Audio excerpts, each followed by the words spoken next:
Welcome to all. Hypertext markup language, hypertext குறியீட்டு மொழி. இதில் வெப்பேஜ் என்பதை பற்றி இப்போ பார்ப்போம். A web page is a document that is commonly written in HTML and translated by a web browser. A web page can be identified by entering a URL.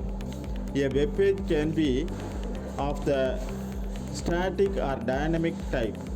With the help of HTML only, we can create static web pages. வலைப்பக்கம் என்பது பொதுவாக HTML எழுதப்பட்டு வலை உலாவி மூலம் மொழிபெயர்க்கப்படும் ஒரு ஆவணமாகும். ஒரு URL-ஐ உள்ளிடுவதன் மூலம் வலைப்பக்கத்தை அடையாளம் காணலாம். ஒரு வலைப்பக்கம் நிலையான அல்லது மாறும் வகையாக இருக்கலாம். HTML உதவியுடன் மட்டுமே நம்மால் நிலையான வலைப்பக்கங்களை உருவாக்க முடியும். அனைவருக்கும் நன்றி. Thanks to all.